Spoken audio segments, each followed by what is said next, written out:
Voilà, votre ordinateur est fraîchement installé, le bureau est totalement vide, et maintenant, qu'est-ce qu'on fait? Ça peut être une question qu'on se pose souvent, qu'est-ce qu'on peut faire après l'installation de Windows?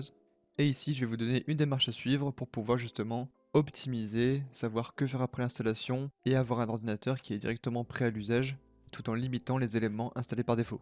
On va commencer dès à présent à mettre à jour la machine. Donc là, le but c'est cliquer en bas à gauche sur démarrer, puis paramètres. Une fois dans les paramètres, on va pouvoir cliquer sur mise à jour et sécurité. Ici, on va accéder à Windows Update. Il est possible que Windows ait déjà lancé le processus de mise à jour, auquel cas tant mieux. Si c'est pas déjà le cas, du coup, cliquez sur installer maintenant, installer les mises à jour, et ça va permettre de mettre à jour la machine, d'installer les pilotes des différents composants que vous avez sur l'ordinateur, et d'installer les fonctionnalités restantes qui ne sont pas encore installées. Une fois qu'il a fini d'installer les mises à jour et qu'il ne demande plus qu'à redémarrer, redémarrer dès à présent, ça permet d'appliquer les mises à jour une bonne fois pour toutes, car certains changements majeurs nécessitent un redémarrage. Voilà, l'ordinateur a redémarré, les mises à jour sont appliquées, maintenant il ne nous reste plus qu'à nettoyer la barre des tâches. Il y a vraiment beaucoup de choses installées par défaut. Moi je suis un peu maniaque, j'aime bien enlever des choses et avoir le strict minimum. Déjà, on va commencer par la barre de recherche. Bon, cette barre de recherche, quand on clique dedans, c'est pour faire des recherches un peu générales. Même si on l'a pas la barre de recherche, en fait, on peut quand même rechercher. C'est-à-dire que je vais appuyer sur le bouton Windows de mon clavier et je vais pouvoir écrire quelque chose. Donc là, il n'y a pas besoin de la barre de recherche au final. Donc on va pouvoir l'enlever en faisant un clic droit ici sur l'espace vide, rechercher, masquer. Comme ça, la barre de recherche elle est masquée. Et ça revient au même du coup si je clique sur le bouton Windows et que j'écris, je vais dire n'importe quoi, Update, donc pour Windows Update, il va me proposer les paramètres avec les paramètres de mise à jour. On continue le nettoyage en retirant justement le bouton d'application des tâches, afficher les tâches. Pour le coup, si c'est pas utilisé, autant l'enlever. Donc là, quand on clique dessus, globalement, ça permet de voir les différentes tâches sur le PC. Donc on va pouvoir faire un clic droit sur la barre des tâches ici dans la section vide et ne plus afficher l'application active. Donc voilà, on a déjà enlevé pas mal de choses. Bon, la barre de recherche était déjà assez conséquente en termes de taille. Globalement, on va pouvoir effectivement retirer la partie ici, email, qui n'est pas forcément utile. Donc détacher en faisant un clic droit, détacher. Pareil pour le store, pas très utile. Voilà. Après, forcément ici, on va épingler uniquement ce dont on va se servir à terme. Donc si admettons Edge, c'est pas votre navigateur préféré, on pourra directement effectivement installer un autre navigateur et puis l'épingler à la place de Edge. Mais pour l'instant, je laisse comme ça. Sur le côté droit, bon, pas mal de choses ici, hein, des petits indicateurs d'information. On a même le petite flèche ici pour afficher plus de choses, si jamais on a beaucoup d'éléments affichés. Et donc ici, le but c'est venir effectivement retirer ces éléments d'information.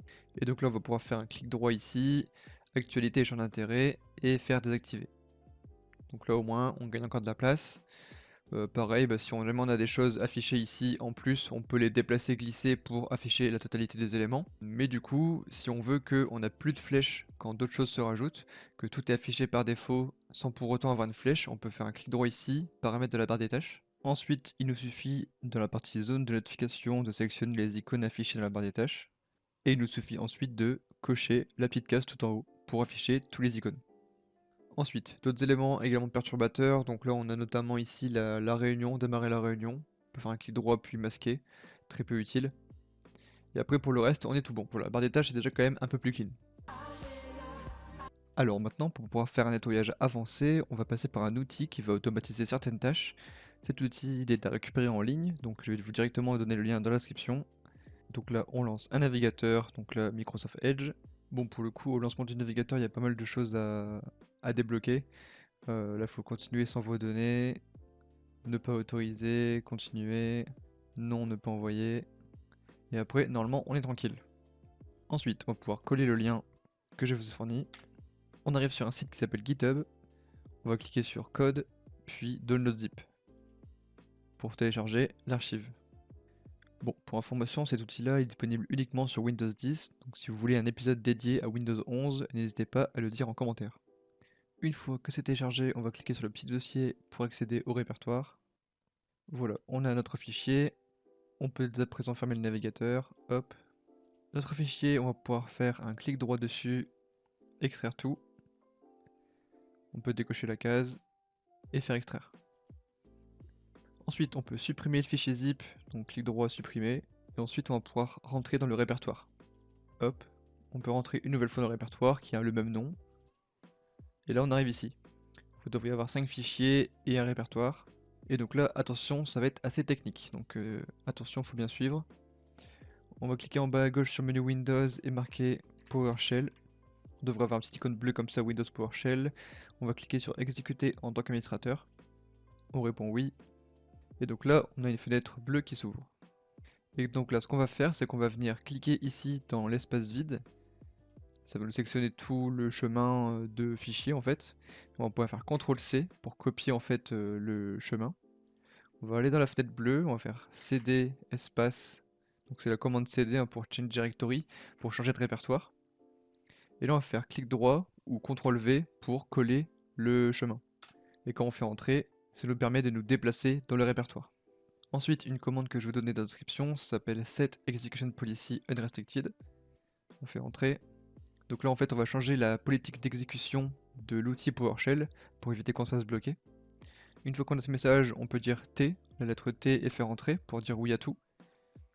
Et ensuite on va pouvoir lancer le script. Donc là comment ça va se passer? On doit nous lancer ce fichier là, Windows 10 déblotter GUI, pour faire un W majuscule, commencer à marquer Windows, et on peut faire la touche tabulation, qui est juste à côté de A, donc les deux flèches, ça va permettre d'auto-compléter le nom du fichier. Si je refais tabulation, ça me met les autres fichiers qui ont à peu près le même nom, donc là on a le bon nom de fichier qu'on souhaite, et on peut faire rentrer. Et ensuite on peut faire O pour exécuter une seule fois, et on fait entrer. Ensuite vous devriez avoir une petite page qui s'ouvre, avec différents onglets. Donc là on peut garder une petite fenêtre bleue PowerShell à gauche, et notre outil à droite. Donc là on va venir supprimer tous les bloatware. Les bloatware, c'est ici par exemple dans le menu démarrer, les petites applications un peu inutiles qui sont installées par défaut et que nous on n'a pas besoin au final. Donc on va faire remove all bloatware.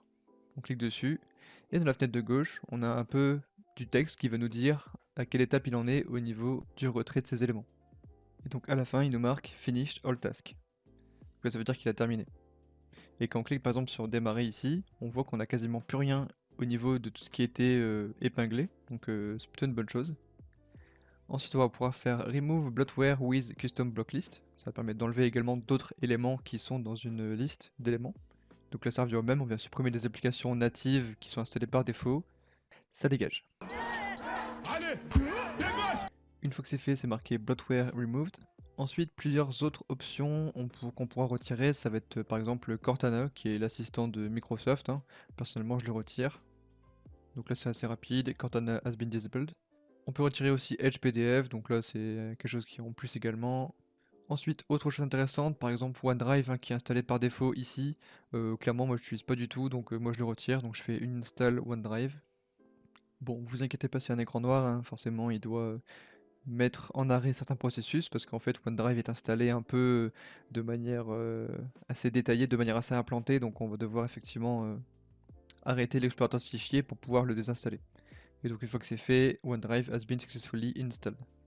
Ensuite, on va pouvoir, si vous le souhaitez, désactiver la télémétrie et les tâches, c'est-à-dire que en fait pour chaque chose qui se passe sur l'ordinateur, on va avoir des événements qui vont être écrits directement sur la machine. On peut voir ça au travers de l'observateur d'événements. Donc ici en fait vous allez retrouver les différents journaux Windows, donc applicatifs, sécurité, installation, etc. Donc ça peut être pas mal si vous connaissez un peu de les laisser pour pouvoir un peu voir ce qui se passe sur la machine quand vous avez des erreurs, etc. Et même si jamais vous allez à un SAV et que vous faites réparer votre ordinateur, c'est toujours mieux de les avoir. Mais voilà, c'est toujours quelque chose qu'on peut gagner en plus, donc à la limite on peut les retirer si on le souhaite, mais quand même gros warning là-dessus, faites attention quand même, moi je vous recommande quand même de les garder. Et ensuite, on peut supprimer les clés de registre relatives au bloatware. Donc là, c'est à peu près la même chose qu'on a fait avant, sauf que là, on va retirer un peu ce qui est implanté de manière un peu plus détaillée au niveau des bloatware. Donc là, c'est des clés de registre qu'on voit pas forcément visuellement, graphiquement, mais c'est des choses qui sont toujours sur l'ordinateur et qu'on va venir pouvoir retirer. Voilà, additional bloatware key has been removed. Donc là, globalement, l'outil, on a fini d'utiliser, on a utilisé l'outil comme nous on le souhaitait, donc là, on peut tout fermer. Je vous recommande aussi de supprimer les répertoires pour le coup, donc là je peux faire supprimer également.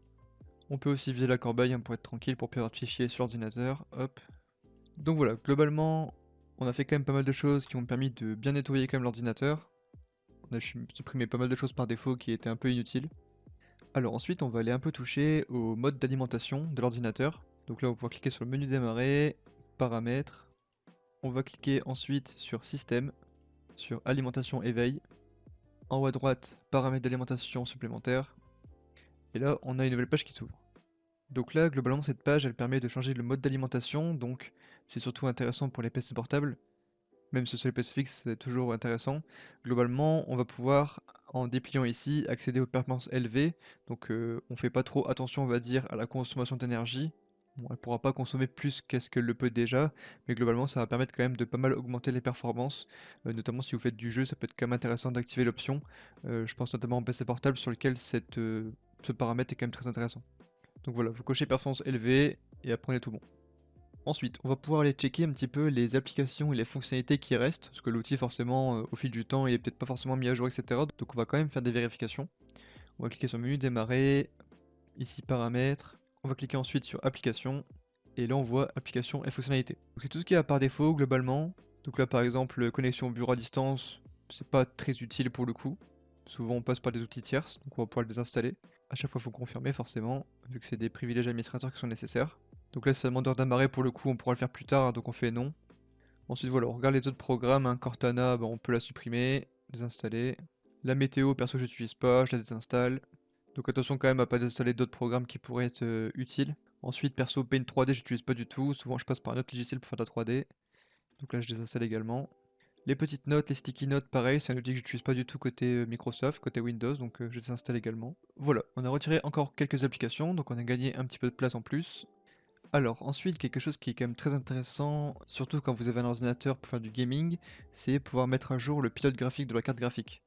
Donc par exemple, selon votre marque de carte graphique, vous pouvez marquer par exemple Nvidia, et ensuite marquer pilote graphique.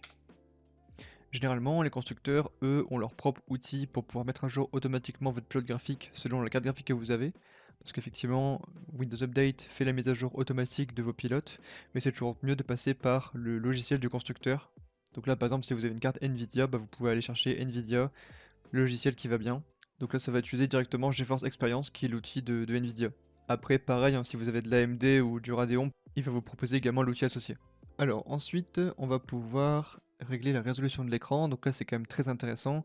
On va faire clic droit sur le bureau et faire paramètres d'affichage. Donc là, moi, j'ai qu'un seul écran au niveau de ma machine. Et donc là, par exemple, si on a deux écrans, on peut cliquer soit sur l'un, soit sur l'autre, et ça en fait diffère les différents paramètres sur lesquels on a la visibilité. Donc là, globalement, la résolution de mon écran, elle est au maximum, hein, 1920 par 1080. Si votre écran permet d'aller plus loin au niveau de la résolution des pixels, vous pouvez augmenter la résolution. Et pareil, on a également la notion de zoom, hein, qui permet de zoomer, d'avoir le bureau un peu plus gros. Donc ça peut être intéressant. Et pareil, si c'est mal réglé, vous pouvez les régler. C'est quand même un peu plus... C'est quand même plus sympa. Et donc ensuite, on a la notion de fréquence sur les écrans qui vont permettre d'afficher un maximum d'images par seconde. Et des fois, la capacité des écrans, elle n'est pas forcément bien réglée. Donc on va pouvoir aller dans paramètres d'affichage avancé. Et donc si j'ai sur mon écran par exemple, et que je souhaite augmenter la fréquence, je peux directement le faire ici. Donc là par exemple j'étais sur 60, je peux monter jusqu'à 165 Hz. Et c'est quand même beaucoup mieux en termes de fréquence d'images par seconde. Alors ensuite on va venir retirer les animations inutiles. Alors j'entends par animation inutile, c'est-à-dire que par exemple quand vous lancez une page comme ceci, et que vous déplacez la page, le contenu de la page est affiché même quand vous vous déplacez. Ça génère quand même pas mal d'images et ça peut faire bugger parfois, même quand je vais vite, vous voyez, c'est pas très fluide. Donc on peut améliorer ça. On va pouvoir faire Windows et R pour lancer le mode d'exécution. Et ensuite on va mettre 6 dm.cpl et on fait entrer. On arrive ici sur un menu directement. On peut aller dans les paramètres système avancés. On va aller dans performance paramètres. Et ensuite on va venir décocher directement afficher le contenu des fenêtres pendant leur déplacement. Ça va résoudre notamment ce que je vous ai évoqué. Et après, on peut retirer quelques autres animations pour aller un petit peu plus loin. Donc moi, ce que je recommande par exemple, c'est de décocher petit à petit et voir si vraiment c'est gênant pour vous. Mais en gros, plus on en décoche, mieux c'est niveau performance. Donc là, je peux faire appliquer, OK, OK. Et si j'ouvre de nouveau l'explorateur et que je le augmente ou que je le réduis, vous voyez, ça n'affiche pas. Mais si je le déplace, ça n'affiche pas le contenu du coup qui est dedans. Alors, outil qui est quand même très intéressant et très utile à mon sens pour notamment installer plusieurs logiciels à la fois. donc qui s'appelle Ninit. Donc c'est un outil que je vous mettrai en description directement. Et donc c'est par exemple si vous avez besoin d'installer plusieurs logiciels à la fois. Alors je donne un exemple, bah, j'ai besoin de Chrome. Moi j'utilise pas Edge, donc j'ai besoin de Chrome. Généralement on va utiliser soit 7zip, soit WinRAR au niveau de la décompression de fichiers. Tiens, j'ai besoin de Discord, bah, je vais le cocher également. J'utilise par exemple Audacity également. Après, au niveau de la gestion d'image, j'utilise par exemple Greenshot pour faire des captures d'écran, etc., etc. Donc je prends plusieurs éléments comme ça à cocher. Et après, je vais pouvoir descendre et je vais pouvoir faire Get Your Ninit. Et donc là, ça me lance un téléchargement directement avec les différents installeurs. Donc si j'ouvre le dossier, je retrouve un exécutable, Ninit. Je vais pouvoir double-cliquer dessus. Et là, il me lance l'installation. Donc là, je l'autorise. Et comme on peut le voir, ça m'installe les différents éléments. Donc je vais pouvoir faire Show Detail ici. Et là, ça me marque le statut en fait d'installation. Et donc ensuite, une fois qu'il a fini, là, c'est tout good. Donc il y a juste un petit problème pour Greenshot. Bon, là, je sais pas trop ce qui s'est passé. Il y a peut-être eu un petit souci de droit, peut-être. Mais globalement, ça permet d'installer pas mal de choses à la fois. Au moins, on est tranquille. Le seul problème, peut-être, c'est au niveau du paramétrage. Quand on installe un logiciel, on peut pas forcément définir dans quel emplacement on veut l'installer. Ou alors si on veut créer un élément sur le bureau, etc. Donc pour le coup, on est assez limité par rapport à ça. Mais ça permet d'installer en one shot plusieurs choses à la fois, donc c'est plutôt pas mal. Alors ensuite, bien sûr, on va, une fois qu'on a installé nos différents éléments, pouvoir cliquer droit ici, ouvrir gestionnaire de tâches. Et ensuite, on va pouvoir aller dans démarrage directement ici dans les sections. Et comme on peut le voir, on a plusieurs éléments qui vont se démarrer au démarrage. Donc globalement, si on veut pas que Discord démarre au démarrage, on pourra le désactiver. Bon, Edge pour le coup, je vois pas trop pourquoi il démarrerait. Et Discord, pareil pour les mises à jour, on va éviter qu'ils se mettent en démarrage au début.